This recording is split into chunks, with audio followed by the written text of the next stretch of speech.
Hello and welcome to இதயம் வழங்கும் Venkatesh puts இதயம் தொட்ட சமையல். இதயம் நல்லெண்ணெய், இதயம் கடலெண்ணெய், இது ரெண்டும் யூஸ் பண்ணி நம்ம நிறைய டிஷ்ஷஸ் நான் வந்து இந்த ஆயிலை யூஸ் பண்ணி தான் பண்ண போகிறேன். நான் ஒரு ஃபேன்டாஸ்டிக் மஷ்ரூம் தம் பிரியாணி பண்ண போகிறேன். வீட்டில் பண்ணுற மாதிரி தம் பிரியாணி எப்படி பண்ணுறது கற்றுக் கொடுக்குறேன். முதல்ல அரிசி, நல்ல basmati rice, long grain basmati rice. அந்த பாஸ்மதி ரைஸை நான் இங்கே வந்து ஒரு 20 நிமிஷத்துக்கு தண்ணியில் ஊற வச்சுருக்கேன். முதல்ல வாஷ் பண்ணிவிடுங்க. வாஷ் பண்ண பிறகு ஒரு 20 நிமிஷத்துக்கு நான் தண்ணியில் ஊற வச்சுருக்கேன். பாஸ்மதி ரைஸ் இங்கே இருக்குது. நான் வந்து செய்யும்போது நான் 4 பேருக்கு செய்கிறேன் அப்படின்னு சொல்லி போடுறேன். அது நிறைய பேர் கமெண்ட் 2 பேருக்கே பத்தாது, நான் ஒருத்தனை இதை சாப்பிட்றோம் அப்படின்னு நீங்கள் போடுறீங்க. ஸோ நான் இதை எத்தனை பேருக்கு பண்ணுறேன்னு நான் சொல்ல போகிறதில்ல. இந்த பாத்திரத்தில் நிரம்பி இந்த பாத்திரத்தில் நிரம்பி பண்ண போகிறேன். அது நீங்கள் ஒருத்தர் சாப்பிட்டாலும் சரி, 3 பேர் சாப்பிட்டாலும் சரி. ஸோ இந்த பாத்திரத்தில் கிட்டத்தட்ட ஒரு 1/2 கிலோ ரைஸ் பிடிக்கும். ஒரு 1/2 kg ரைஸ் பாஸ்மதி ரைஸில் இந்த பிரியாணி பண்ண போகிறேன். ஸோ இந்த பேன் இங்கே சூடாக இருக்கட்டும். முதல்ல 1 2 3 4 டேபிள் ஸ்பூன் நெய். இந்த 4 டேபிள் ஸ்பூன் நெய் போட்டு 4 லவங்கம் போட்டிருக்கேன். 4 லவங்கம், ஒரு 4 துண்டு பட்டை, ஒரு 6 ஏலக்காய், அதாவது பச்சை ஏலக்காய், ஒரு 3 பிளாக் ஏலக்காய், கருப்பு ஏலக்காய், அதாவது படை ஏலச்சின்னு சொல்லுவாங்க, பெரிய ஏலக்காய், கருப்பு ஏலக்காய், அது ஒரு 3. இங்கே வந்து ஜாவேத்ரி வச்சுருக்கேன். ஜாவேத்ரினா அந்த ஜாதிக்காவுடைய பூ, ஜாவேத்ரின்னு சொல்லுவாங்க, அது ஒரு 4 போட்டிருக்கேன். ஒரு 2-3 பிரியாணி இலை இதில் போட்டிருக்கேன். ஷாஹி ஜீரா, அதாவது இந்த ஜீரா பார்த்தீங்கன்னா இந்த கருப்பு ஜீரா, இது அஜ்வைன் கிடையாது, ஓமம் கிடையாது. டிபார்ட்மெண்ட் ஸ்டோரில் நீங்கள் ஷாஹி ஜீரான்னு கேட்டால் கிடைக்கும், பிரியாணி ஜீரான்னு கேட்டால் கூட கொடுப்பாங்க. இந்த ஷாஹி ஜீரா ஒரு 1/2 ஸ்பூன் இத்தனை போட்டு அதெல்லாம் கிராக்கில் ஆறட்டா சமயத்தில் வெங்காயத்தை ஸ்லைஸ் பண்ணுறேன். நிறைய பேர் வந்து கட்டிங் வீடியோ கேட்டிருக்கீங்க. ஸோ இது வந்து ஸ்லைசிங். வெங்காயத்தை உரித்து, இது பேர் ஸ்லைசிங், அதாவது நீட்டுக்காக வெட்டுறது. சாப்பிங்னா தின பொடிசான இருக்கிறது, இது ஸ்லைசிங். இதை பாருங்கள், விரலை, கையை, தம்பு, அதாவது கட்டை விரல் பின்னாடி இருக்குது, இந்த 2 விரல் இங்கே முன்னாடி இருக்குது. இந்த விரலில் தேய்ச்சின்னு தான் இது போகணும், இல்லைன்னா கை வெட்டிக்கும். இந்த கட்டை விரல் வந்து இந்த வெங்காயத்தை தள்ளினே வரும் பின்னாடியிலேருந்து. இது வந்து எடுத்த அன்றைக்கே வந்து உங்களால் இது மாதிரி வெட்ட முடியாது. ஸோ ட்ரை பண்ணி கையை வெட்டிக்காதீங்க. ஸோ மெதுவாக நிதானமாக கற்றுங்க. இதுக்கு பேர் ஸ்லைசிங் தி ஆனியன். நான் 30 வருஷமாக பண்ணிகிட்டு இருக்கேன். இப்போ கூட எனக்கு கை அப்பப்போ வெட்டிக்கும். என் ஷெஃப் ஒருத்தர் இருந்தார், ஷெஃப் நட்ராஜன் சொல்லிட்டு, தாஜ் கவர்மெண்ட்டில் வேலை செய்யும்போது அவர் தான் எக்ஸிக்யூட்டிவ் ஷெஃப். நான் வாட்டி வெட்டும்போது அப்போல்லாம் வந்து கிச்சனில் வந்து ஷெஃபோடைய ஆஃபீஸில் தான் வந்து ஃபஸ்ட் எய்ட் கிட் இருக்கும். ஷெஃப் கேபினுக்கு போகணும், கையை வெட்டிக்கிட்டால் ஷெஃப் கேபினில் போய் நிற்கணும். சார் கை வெட்டிக்கிச்சு, பேண்டேஜ் கொடுங்க அப்படின்னு. ஸோ அப்போ அவர் எடுத்து கையில் இதுக்கு பேண்டேஜ் போட்டு விடுவார். ஸோ இந்த வெங்காயம் பாருங்கள், நான் ஒரு 3 வெங்காயம் ஸ்லைஸ் பண்ணியிருக்கேன். அந்த ஸ்லைஸ் பண்ண வெங்காயத்தை இதில் போடுறேன். போட்டு இதை நல்லா வதக்குங்க. இது நல்லா ஜூஸியாக குக் ஆகணும். கோல்டன் ப்ரௌன் வரணும்னு அவசியம் இல்லை, அதுக்கு முன்னாடி ஸ்டேஜ் வரைக்கும் இது நல்லா குக் ஆகட்டும். ஸோ அது மாதிரி கை வெட்டிக்கிட்டேன்னா அவர் பேண்டேஜ்லாம் போட்டு விட்டார். பேண்டேஜ் போட்டுவிட்டு எனக்கு ஒரே சந்தோஷம்ப்பா, எக்ஸிக்யூட்டிவ் ஷெஃப்பார் எவ்வளோ நல்லா கவனிக்கிறாரு, நம்மளை கையில் பேண்டேஜ்லாம் போட்டு விட்றாரு. அன்றைக்கி ஒரு வார்த்தை சொன்னார், the first time when you cut your hand it means you are hard working, second time if you cut your hand that means you are useless. அதாவது நீ வாட்டி கை வெட்டிக்கும் போது நீ ரொம்ப பயங்கரமான வேலைக்காரன், வேலை கற்றுக்கிறனால கை வெட்டினேன்னு. 2வது வாட்டி கை வெட்டி நீ பைத்தியக்காரன், உனக்கு வேலை தெரியாதுன்னு அர்த்தம் அப்படின்னு சொன்னார். ஸோ அன்னிலேருந்து என்றைக்கெல்லாம் கை வெட்டிச்சோ அன்றைக்கி பேண்டேஜ் கூட போட்டுக்கிறது, என்ன போனால் சொல்ல நீ பைத்தியக்காரன், உனக்கு வேலை தெரியாதுன்னு. ஸோ அப்பப்போ கை வெட்டும்போது அவர் ஆஃபீஸ் போகிறத நிப்பாட்டிட்டோம். ஸோ அது மாதிரி ஸோ கை வந்து ஜாகிரதை, அப்பப்போ வெட்டிக்கும். கை வெட்டிச்சுன்னா பெஸ்ட்டு மருந்து வந்து டீப்பாக கட் ஆகிடுச்சுன்னா டாக்டரை பாருங்கள். சிம்பிளாக கட் ஆகிடுச்சுன்னா கொஞ்சம் மஞ்சள் தூள் எடுத்து கையில் அழுத்தி அந்த கையை இப்படி வச்சிங்க, ஒரு 2 நிமிஷம் இப்படி வச்சிங்க, பிளட் சர்க்குலேஷன் நார்மல் ஆகிடும், பிளட் வெளியில் வராது. அதுக்காக பெருசாக வெட்டு போட்டு ஸ்டிச்சஸ் போடுற இடத்துல மஞ்சள் பொடி வச்சு நிரப்பாதீங்க, டாக்டர் என்ன திட்டுவாங்க அப்புறமா. ஓகே, வெங்காயம் நல்லா வதங்கட்டும். மீன் வாயில் அடுத்தது நம்ம போட போகிறது வந்து தக்காளி. ஸோ 3 வெங்காயம் போட்டேன், ஒரு 3 தக்காளி. இது வந்து கொஞ்சம் மீடியம் சைஸ் தக்காளி, அதனால் நான் 3 போடுறேன். இந்த தக்காளி கூட இது மாதிரி ஸ்லைஸ், இது மாதிரி நீட்டுக்காக ஸ்லைஸ் பண்ணிங்க. இது மாதிரி டொமேட்டோ வெட்டும்போது இது மாதிரி வெட்டினா ஸ்லைஸு, இதோ இது மாதிரி வெட்டி இது மாதிரி வெட்டால் குவார்ட்டர்ஸ், அதாவது 1க்கு 4. இது மாதிரி 1 2 3 4 5 6 போட்டு 1 2 3 4 5 6 7 8 9 10 பண்ணால் இது வந்து சாப் பண்ண தக்காளி. ஓகே, வெங்காயத்தை போட்டு நல்லா வதக்குனா இது வந்து frying to golden brown consistency அப்படின்னு சொல்லுவாங்க இங்கிலீஷில். இதெல்லாம் வந்து கேட்டரிங் டெக்னாலஜி படிக்கும்போது எங்களுக்கு கற்றுக் கொடுக்குறது. ஸோ இதே வந்து நார்மலாக லைட்டாக வதக்கி உடனே அடுத்த இன்க்ரீடியன்ட் போட்டால் சாட்டே த ஆனியன், சாட்டே அப்படின்னு ஒரு வேர்டு, அது ஃப்ரெஞ்ச் வேர்டு. ஸோ சாட்டே த ஆனியன்ஸ் அப்படின்னு சொன்னால் வதக்கிறது, லைட்டாக வதக்கி போடுறது. ஸோ அது இதெல்லாம் வந்து டேர்ம்ஸ். இப்போ வந்து சாட்டே தாண்டி கோல்டன் ப்ரௌன் கலரில் ஃப்ரை ஆயின் இருக்குது. ஸோ ஃப்ரைட் ஆனியன் பண்ணிட்டு இருக்கோம். இப்போ we are frying the onion. அந்த ஸ்பைசஸ் எல்லாம் வந்து அந்த நெய் கூட சேர்ந்து, நெய்யும் வெங்காயம் வதங்கும் போது ஒரு ஸ்மெல்லு வரும் பாருங்கள், அதுவே பாதி பிரியாணி. ஸோ இது பெரிய தேவையான கரம் மசாலாலாம் போட்டிருக்கோம். நான் போன வாரம் ரிலீஸ் பண்ண வீடியோவில் ஹோம்மேட் கரம் மசாலா எப்படி பண்ணுறதுன்னு காமிச்சேன். அந்த கரம் மசாலா பவுடர் யூஸ் பண்ணி தான் இந்த பிரியாணி பண்ண போகிறேன். பன்னீர் டிக்கா பண்ணும்போது நான் பண்ணி காமிச்சேன் அந்த கரம் மசாலா பவுடர். ஓகே, இதை பாருங்கள், இந்த வெங்காயம் வந்து நல்லா ஜூஸியாக குக் ஆகிடுச்சு. இந்த ஸ்டேஜில் இங்கே நான் இஞ்சி பூண்டு விழுது வச்சுருக்கேன். 60% பூண்டு, 40% இஞ்சி, அந்த ரேஷியோவில் போட்டு அரைச்ச இஞ்சி பூண்டு விழுது 1 2 டேபிள் ஸ்பூன், 2 திக்கு டேபிள் ஸ்பூன் ஃபுல்லாக இஞ்சி பூண்டு விழுது. இஞ்சி பூண்டு விழுது ரொம்ப ரொம்ப இம்பார்ட்டன்ட். ஒரு பிரியாணிக்கு கொஞ்சம் ஜாஸ்தி ஆச்சுனாலும் குறை சொல்ல முடியாத ஒரு விஷயம் வந்து இஞ்சி பூண்டு விழுது. இஞ்சி பூண்டு விழுது கொஞ்சம் ஜாஸ்தி ஆச்சுன்னா பிரியாணி இன்னும் கொஞ்சம் ஃப்ளேவர் ஜாஸ்தியாகும். ஸோ அது கொஞ்சம் ஜாஸ்தி ஆனாலும் பரவாயில்ல, தப்பு இல்லை. ஸோ நான் 2 டேபிள் ஸ்பூன் ஃபுல்லாக போட்டிருக்கேன். 3 வெங்காயத்துக்கு நான் இப்போ கணக்கு போட்டுருக்கேன். 3 வெங்காயத்துக்கு 3 தக்காளி எடுத்தேன். 2 டேபிள் ஸ்பூன் இஞ்சி பூண்டு விழுது போட்டிருக்கேன். இப்போது இந்த இஞ்சி பூண்டு விழுது போட்ட பிறகு அந்த வெங்காயத்து கூட சேர்ந்து மற்ற இன்க்ரீடியன்ஸ் கொடுக்குறது நல்லா குக் ஆகிடுச்சு. இந்த ஸ்டேஜில் நாங்கள் பச்சை மிளகாய் வச்சுருக்கேன். இந்த லைட் கலர் பச்சை மிளகாய் இருந்தால் ஒரு 3, இது கொஞ்சம் டார்க் பச்சை மிளகா, அதாவது காரம் கொஞ்சம் கம்மி, அப்போது ஒரு 4. ஓகே, பச்சை மிளகா ஃப்ளேவர் ரொம்ப இம்பார்ட்டன்ட் பிரியாணிக்கு. அந்த க்ரீன் சில்லி ஃப்ளேவர் ரொம்ப இம்பார்ட்டன்ட். அந்த பச்சை மிளகாவை இந்த இஞ்சி பூண்டு விழுது போட்ட பிறகு, அந்த இஞ்சி பூண்டுடைய ரா ஸ்மெல் போன பிறகு பச்சை மிளகாவை போடுங்க. பச்சை மிளகாவை போட்டு இது மாதிரி ஒரு 2 நிமிஷம் வதக்கி இங்கே வெட்டி வச்சிருக்கிற தக்காளி, ஓகேயா, தக்காளியை போட்டு நல்லா வதக்குங்க. இது வேகட்டும். இந்த ஸ்டேஜில் ஒரு 1/2 ஸ்பூன் மஞ்சள் தூள், பெகி மிர்ச் பவுடர், அதாவது காஷ்மீரி சில்லி பவுடர் ஒரு ஹீப்டு டீஸ்பூன், ஒரு 1/2 டீஸ்பூன், ஸோ 1.5 டீஸ்பூன். அதுக்கப்புறமா இந்த மசாலாவுக்கு தேவையான, பிரியாணிக்கு தேவையான உப்பு போட்டு இவனுங்களை எல்லாரையும் நல்லா மிக்ஸ் பண்ணி விடுங்க.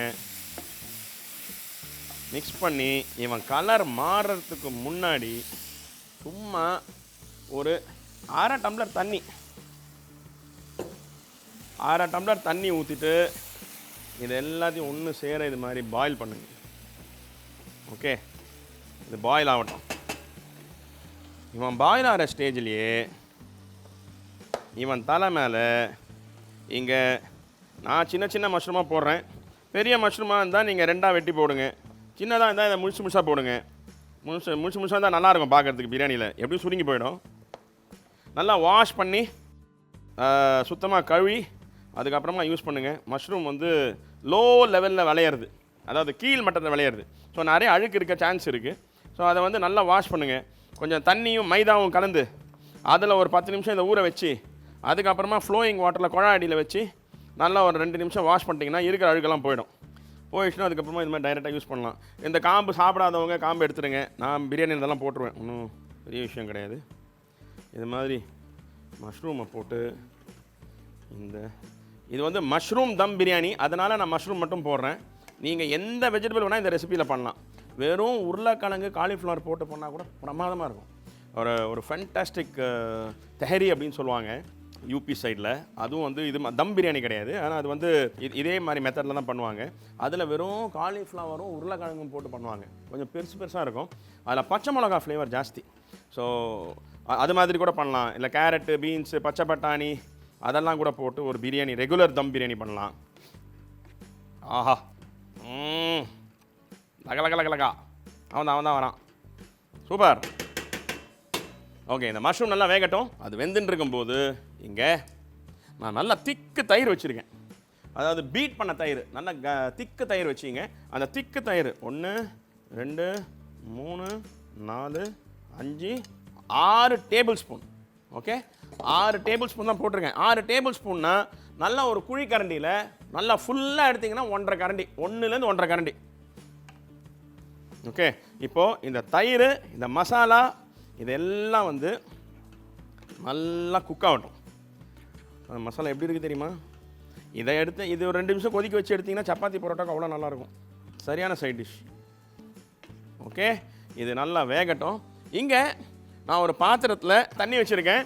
இங்கே இந்த பாஸ்மதி ரைஸ் கிட்டத்தட்ட ஒரு 250 கிராம் பாஸ்மதி ரைஸ் போடுறேன்.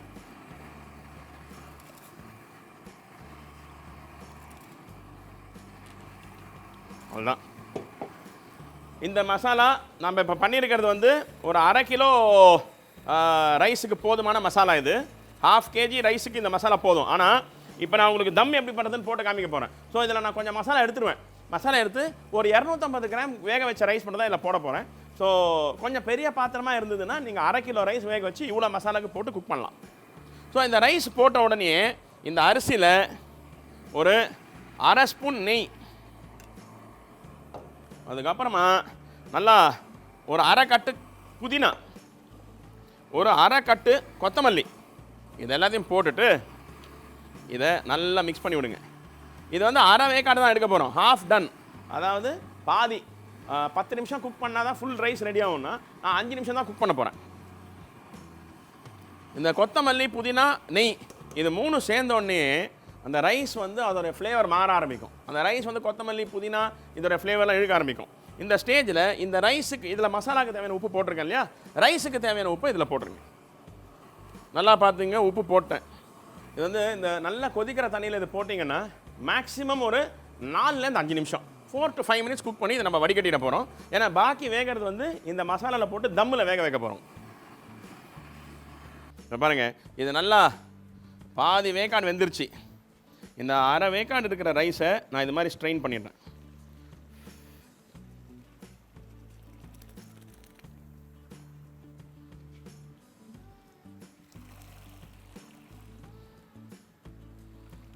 மாதிரி எடுத்து இது மாதிரி வச்சுருங்க. சாதத்தை 1/2 வேக்காடில் வடிச்சடிச்சாச்சு.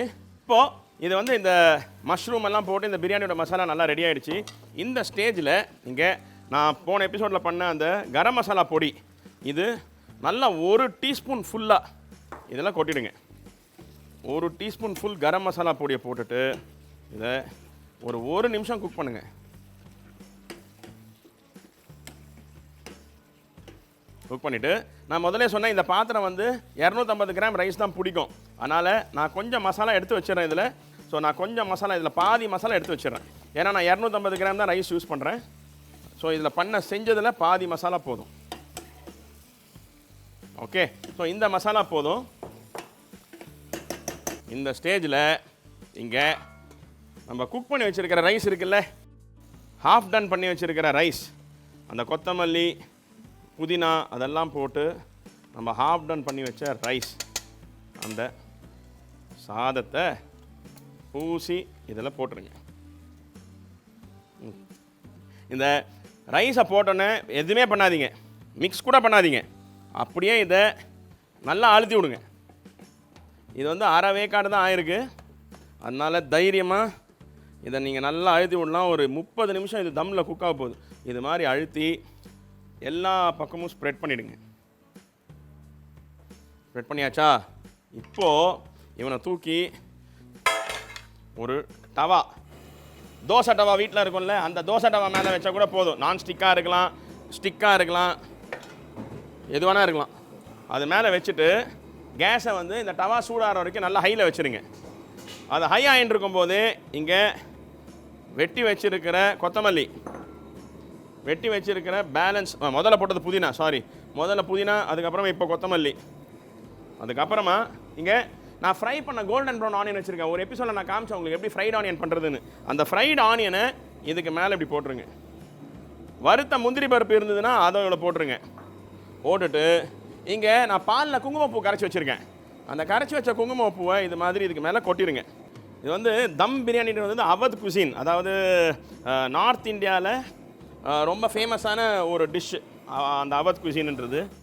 ஸோ ஸோ இதில் வந்து ஃப்ளேவரிங் ஜாஸ்தி, நிறைய ஃப்ளேவரிங்காக கரம் மசாலா மட்டும் இல்லாமல் நிறைய விஷயங்கள் ஃப்ளேவரிங்காக போடுவாங்க. இங்கே கேவடா பானின்னு சொல்லுவாங்க. தாழம்பூ இருக்குது இல்லைங்களா, தாழம்பூவோட தண்ணி, அதோடைய சாறு. ஸோ அந்த தாழம்பூ தண்ணி வந்து ரொம்ப ரொம்ப ஃப்ளேவர்சம் இந்த தம் பிரியாணிக்கு. இந்த தாழம்பூ தண்ணி சும்மா ஒரு அரை ஸ்பூன், நான் ரொம்ப சின்ன டீஸ்பூன் வச்சுருக்கேன், ஒரு அரை டீஸ்பூனை இது மாதிரி அங்கங்கே ஒவ்வொரு ட்ராப் விழுற மாதிரி போட்டு, அதுக்கு மேலே போடாதீங்க, ஸ்மெல்லு ஜாஸ்தி வரும்.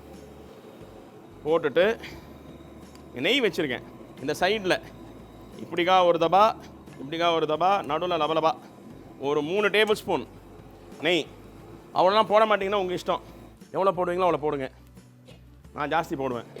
இதை நல்ல ஒரு ஏர் டைட் பேன் இது மாதிரி மூடிட்டு, இங்கே சப்பாத்தி மாவு, பூரி மாவு எது வேணா கலந்து வச்சுருக்கிற மாவில் இது மாதிரி ரோல் பண்ணிங்க. இது வந்து ஆப்ஷனல், இது வேணும்னா செய்யுங்க. அதுக்கப்புறமா நீங்கள் நான் வீடியோ ரிலீஸ் பண்ண பிறகு சொல்லாதீங்க, ஐயோ 4 சப்பாத்தியோட மாவை வேஸ்ட் பண்ணிட்டீங்க அப்படின்னு சொல்லுவீங்க நீங்கள். ஸோ வேணும், நாங்கள் ஹோட்டலில் செய்கிறது உங்களுக்கு சொல்லி கொடுத்துட்றேன், நீங்கள் செய்கிறதுனா செய்யுங்க. இது வந்து உள்ளேருந்து அந்த காற்று வெளியே போகாத மாதிரி இதை சீல் பண்ண போகிறோம்.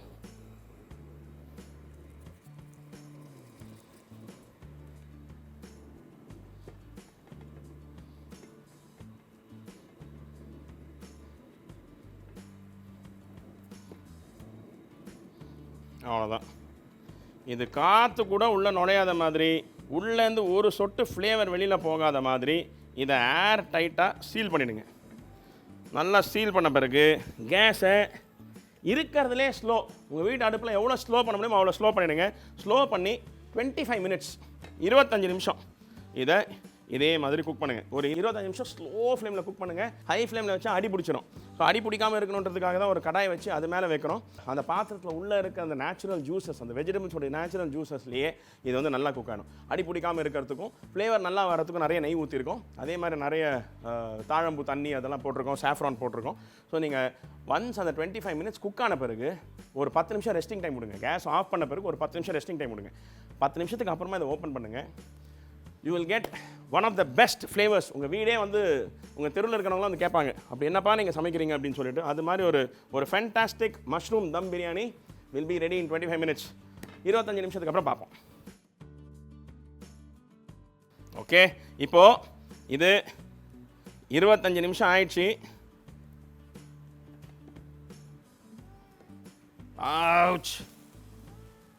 வா வா வா வா, ఇప్పుడు చూడు, ఇక్కడే చూడు, பயங்கர சூடு. எப்பட்றா இப்படி இருக்கிற நீ? பாருங்க, இந்த கீழே அந்த மசாலா, அங்கங்கே அப்படியே வெள்ளை வெள்ளையாக இருக்கிற ரைஸ், அந்த சாஃப்ரான், கொத்தமல்லி, புதினா, கேவடா தண்ணி, அதாவது அந்த தாழம்பூ தண்ணி, அதெல்லாம் சேர்ந்து கலர் எப்படி இருப்பானுங்க. சே, அப்பா அம்மா லவ் மேரேஜுக்கு ஓகே சொன்ன அன்னைக்கு அந்த நிமிஷத்துக்கு பசங்களோட மூஞ்சி எப்படி இருக்கும், அது மாதிரி இருக்கு இந்த பிரியாணி. சூப்பர். இது மாதிரி மிக்ஸ் பண்ணி, அடடா, ஒவ்வொருத்தனும் தனித்தனியாக இருக்கான். இந்த ரைஸு, இந்த மசாலா ஒவ்வொன்றும் பாருங்களேன் தனித்தனியாக இருக்குது, உதுராக இருக்குது. இதுதான் தம் குக்கிங் பண்ணால் இதுதான் அட்வான்டேஜ். கரெக்டாக அந்த டைமில் அந்த 20-25 நிமிஷத்தில் தண்ணியை ஃபுல்லாக இழுத்து புகையாக போயிடும். அரிசி ஒவ்வொன்றும் தானாவாக ஒவ்வொன்றும் வரும்.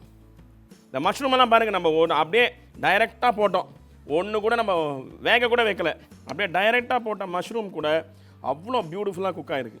கொஞ்சம் பொறுமையும் அந்த நிதானம் இருந்ததுன்னா இது மாதிரி ஒரு பிரியாணி கண்டிப்பாக வீட்டில் செய்ய முடியுமா அப்படின்னு ஆச்சரியப்படுவாங்க. அதுக்கு மேலே அப்படியே ஒரு பச்சை மழை, ஒரு 4 முந்திரி பருப்பு, மிச்சம் இருக்கிற அந்த ப்ரௌன் ஆனியன் போட்டுட்டு சும்மா அலங்காரத்துக்கு இது மாதிரி தக்காளி வச்சுட்டு 1/2 ஸ்பூன் நெய் அந்த புகையோடு சேர்ந்து அந்த மணக்கிறதுக்கு, அப்படியே கொத்தமல்லி. ஒரு எக்ஸலண்ட் மஷ்ரூம் பிரியாணி தம் குக்கிங் ஸ்டைல். ரொம்ப ரொம்ப ஃபேமஸான ஒரு நார்த் வெஸ்டர்ன் ஃப்ரான்டையர், ஆப்கானிஸ்தான், பர்ஷியா, அதுலேருந்து வந்த ஒரு குக்கிங் மெத்தட் இந்த தம் குக்கிங். கறி அடுப்பில் வச்சு தம் பண்ணுவாங்க, நம்ம இங்கே வந்து கேஸ் அடுப்பில் வச்சு தம் பண்ணுறோம். யூஸ்வலாக அவங்க வந்து கறி அடுப்பில் வச்சு தம் பண்ணி அந்த கறி அடுப்பு புகை அந்த ஃப்ளேவர் வர்றது தான் தம் குக்கிங். ஸோ அது பண்ண முடிஞ்சால் ரொம்ப நல்லது. இல்லைனா நான் ஒரு எபிசோடில் வந்து இந்த கபாப், வெலவுட்டி கபாப் பண்ணேன். அதில் ஒரு கறி எரியிற கறியில் கொஞ்சம் நெய் போட்டு மூடி வச்சுட்டேன். அது மாதிரி கூட நீங்கள் பிரியாணி வேக வச்ச பிறகு அந்த கறியை ஒரு துண்டு வச்சு ஒரு கிண்ணத்தில் கொஞ்சம் நெய் போட்டு மூடி வச்சிட்டிங்கன்னா அதுவும் அந்த ஸ்மோக்கி ஃப்ளேவர் கொடுத்து பிரமாதமாக இருக்கும். அது பக்கா 100% தம் பிரியாணி. இந்த தம் பிரியாணி வந்து நம்ம குக்கிங் மெத்தட் தம் குக்கிங் சொல்கிறோம், அதனால் இந்த மெத்தடில் நான் பண்ணி காமிச்சிருக்கேன். ஸோ ஒரு எக்ஸலண்ட் மஷ்ரூம் தம் பிரியாணி உங்களுக்காக. வெங்கடேஷ் பட் இதயம் தொட்ட சமையல். என்ஜாய்.